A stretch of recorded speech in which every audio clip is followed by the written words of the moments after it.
Hello friends, welcome to my channel. આજની મારી recipe છે નાયલોન ખમણ.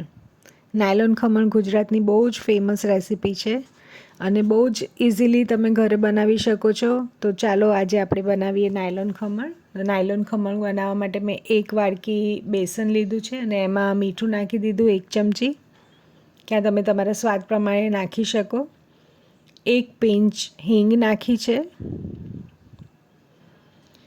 એમાં 1 લીંબુનો રસ છે 1 ચમચી અને થોડી ખાંડ નાખી દઈશું.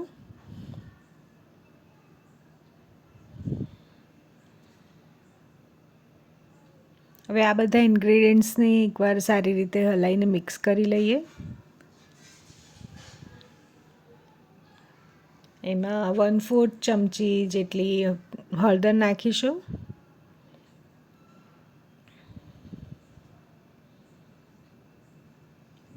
અને એમાં 1 ચમચી તેલ નાખીશું. તેલ નાખવાથી મિત્રો જ્યારે આપણે ખમણ ખાઈએ ત્યારે આપણને કોરા ના પડે, ગળામાં એનો ડચુરો ના બાજે, માટે 1 ચમચી તેલ નાખવાનું, એમને સ્કીપ ન કરતા.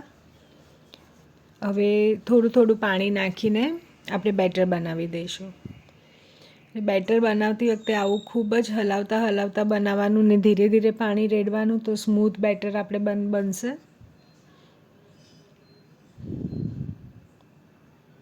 હવે જુઓ, મેં સ્ટીમરમાં પાણી નાખીને પાણી ઉકળવા મૂકી દીધું છે.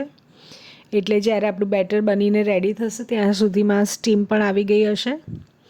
તો હવે બેટરમાં હું ફ્રૂટ સોલ્ટ નાખી દઉં. હું એક આખું સેશે ફ્રૂટ સોલ્ટ નાખીશ આમાં. ફ્રૂટ સોલ્ટ નાખ્યા પછી એમાં 1 ચમચી પાણી નાખીને આપણે ફ્રૂટ સોલ્ટની એક્ટિવેટ કરી દેવાનું છે.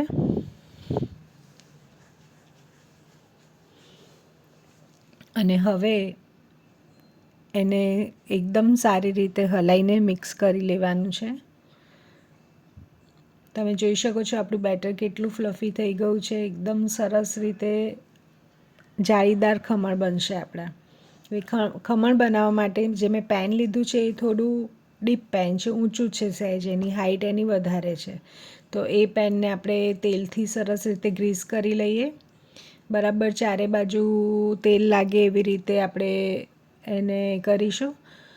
કારણ કે ખમણમાં આપણે ફ્રૂટ સોલ્ટ બધું નાખ્યું છે એટલે ખમણ અત્યારે દેખાશે એનાથી ઘણા ફૂલીને ઉપર આવશે. એટલે જો આપણું પેન થોડું ઊંચું હોય નહીં તો ઘણીવાર ખમણ ઉભરાઈ, એનું આખું બેટર બહાર સ્ટીમરમાં ઉભરાઈ જાય છે. તો એ ના થાય એના માટે મેં થોડું ઊંચું પેન લીધું છે. હવે પેનમાં આપણે બેટર પોર કરી દીધું. હવે પેનને થોડું થપથપાઈને આપણે એને સ્ટીમરમાં ટ્રાન્સફર કરી દઈશું. અને એક વસ્તુ ખાસ ધ્યાન રાખવાની મિત્રો, સ્ટીમરમાં સ્ટીમ આવે પછી જ તમારે બેટરમાં ફ્રૂટ સોલ્ટ નાખવાનો અને એ પછી જ બેટરને તમારે સ્ટીમરમાં ટ્રાન્સફર કરવાનું. નહીં તો સ્ટીમ આવતા ઈનોનો જે ઉભરો છે એ બેસી જશે અને તમારા ખમણ સારા નહીં બને. તો ચાલો, આપણા ખમણ કૂક થતાં હજી 10-1 મિનિટની વાર થશે. તો ત્યાં સુધી આપણે એમાં રેડવાનો વઘાર તૈયાર કરી લઈએ. તો વઘાર બનાવવા માટે મેં એક પેનમાં 2 ચમચી તેલ ગરમ કર્યું. એમાં થોડા રાઈના દાણા નાખી દીધા. રાઈના દાણા તતડ્યા એટલે 1 લીલું મરચું અને 4-5 કઢી પત્તા નાખી દીધા. થોડી હિંગ નાખી દીધી. હવે એમાં આપણે થોડું પાણી નાખી દઈશું, 1/4 કપ જેટલું.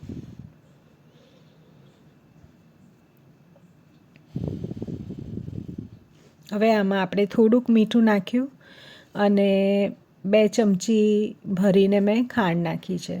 મિત્રો, નાયલોન ખમણ સ્વાદમાં ગળ્યા જ હોય છે, ખટમીઠા હોય છે, એટલે ગળપણનું પ્રમાણ એમાં થોડુંક આગળ પડતું હોય છે. પણ જો તમને ગળપણ ન ગમતું હોય તો તમે આખા પ્રિપરેશન દરમિયાન જ્યાં જ્યાં આપણે ખાંડ નાખી છે ત્યાંથી તમે એને સ્કીપ કરી શકો છો.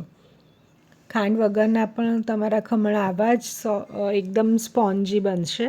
રિઝલ્ટ આવું જ મળશે. તો તમે એવું બી ટ્રાય કરી શકો છો. તો જો હવે આપણા વઘારમાં જે પાણી આપણે બનાવ્યું છે એમાં ઉભરો આવ્યો અને ખાંડ સરસ રીતે ઓગળી ગઈ. એટલે મેં ગેસની ફ્લેમ બંધ કરી દીધી અને એમાં લીંબુ નીચવી દીધું. હવે આ વઘારને આપણે ઠંડુ પડવા રહેવા દઈશું. હવે એના માટે ખમણ સાથે ખવાતી કઢી એટલે એક જાતની ચટણી આપણે તૈયાર કરી લઈએ. તો એના માટે 1 જ ચમચી બેસન લેવાનું છે. આ ચટણીનું અત્યારે એકદમ પાતળું બેટર બનાવીશું આપણે. પછી એ જ્યારે વઘારમાં ઉકળશે ત્યારે એ ઘટ થઈ જશે, માટે અત્યારે એકદમ પાતળું બેટર બનાવવાનું છે. પાણી થોડું થોડું રેડતા જઈશું અને એનું એકદમ સ્મૂથ બેટર બનાવી લઈશું. એકદમ રનિંગ કન્સિસ્ટન્સીવાળું બેટર અત્યારે આપણે બનાવીએ છીએ. એટલે આમાં 1 ચમચી બેસનમાં લગભગ મેં 1 થી 1.5 વાડકી જેટલું પાણી લીધું છે.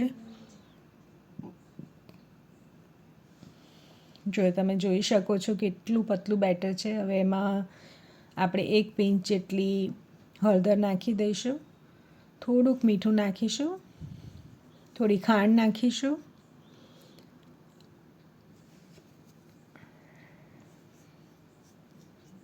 હવે એને હલાવી લઈએ સારી રીતે.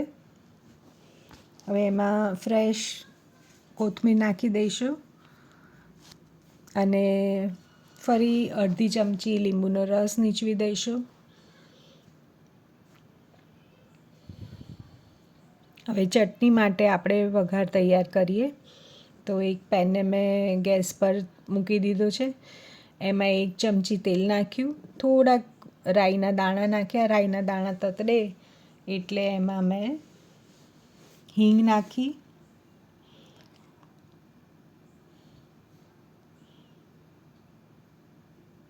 થોડા મીઠા લીમડાના પાન નાખ્યા અને હવે આપણે જે બેટર રેડી કર્યું છે એ આમાં પોર કરી દઈશું.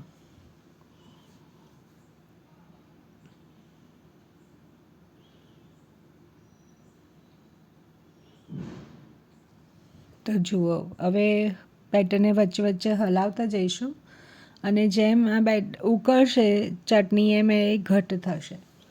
એટલે આપણે જ્યાં સુધી ઉકળે નહીં ત્યાં સુધી આપણે એને થવા દઈશું.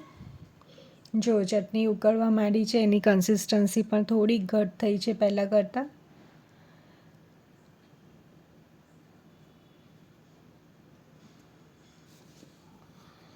હવે આપણે ચટણીને ગેસ ફ્લેમ બંધ કરી દઈશું. જો મારા ખમણ પણ રેડી થઈ ગયા છે. એણે પેનને સાઈડમાંથી છોડી દીધું છે અને હું નાઈફ ઇન્સર્ટ કરું છું. એકદમ ચોખ્ખું નાઈફ બહાર આવે છે. તો હવે એને થોડીવાર ઠંડા પડવા રહેવા દઈએ.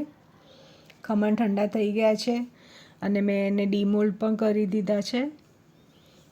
હવે આપણે એમાં કાપા પાડીશું.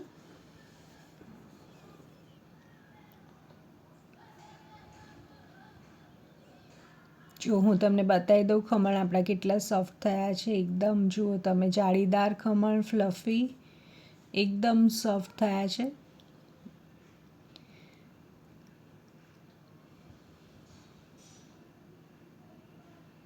હવે આપણે જે વઘાર રેડી કર્યો હતો એ વઘારાની પણ રેડી દઈએ.